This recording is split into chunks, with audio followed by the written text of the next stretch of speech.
Every Sunday, it happens. A team gets destroyed, 38-7, embarrassed on national TV. By Monday morning, the public swears they'll never bet that team again. But sharp bettors, they circle it. Because in the NFL, bad losses create good opportunities. Today, we're breaking down why betting underdogs after a blowout has quietly been one of the most profitable systems in football, and why it works year after year. The psychology behind the overreaction. The reason this works starts with psychology, not stats. The public hates losing teams. After a blowout, they assume that team quit, isn't motivated, or can't compete. Sportsbooks know this and inflate the next week's line to match public sentiment. That's how you end up with spreads that are a few points too high. And that's exactly where sharps find value. The key concept here? Market overreaction. The worse a team looks on TV, the better the price you get next week. The data. How teams respond after blowouts. Now, let's talk numbers. We pulled historical data from the last 20 NFL seasons and isolated games where a team lost by 17 points or more. A blowout by any definition. In the following week, those teams went roughly 55% against the spread when listed as underdogs.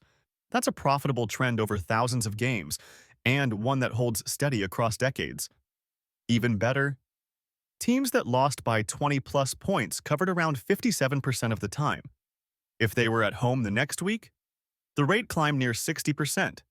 That's not random. That's regression meeting motivation. Why it works?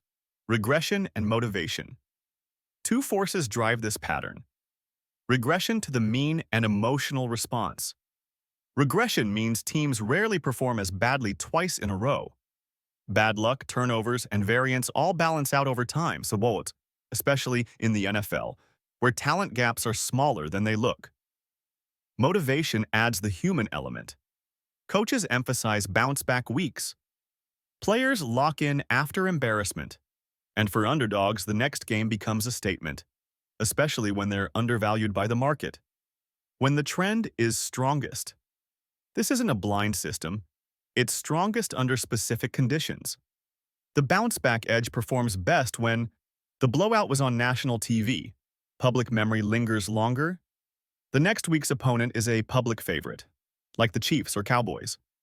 The line moves against the bad team, inflating the spread even more. Those are classic buy low spots that sharps target.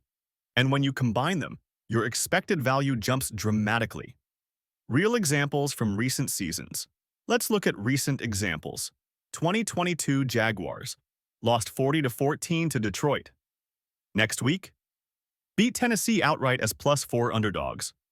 2021 Broncos embarrassed 30-13 by Philly, then covered +5.5 against the Chargers.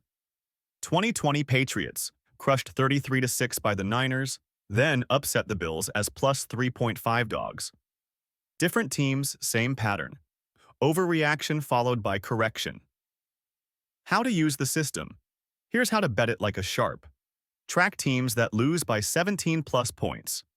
Check next week's spread. If it's inflated, circle it. Bet early if you see sharp line movement back toward the dog. Always confirm motivation and matchup. Regression alone isn't enough. In the NFL, the public overreacts every week, every season. But the numbers prove one thing. Good teams lose badly. Great bettors profit when they do. So next time you see a team get blown out on national TV, don't turn the channel. Mark your calendar. That loss might just be next week's best bet. Like this video if you're ready to think like a sharp. At GamblingSite.com, we help you bet smarter, one game at a time.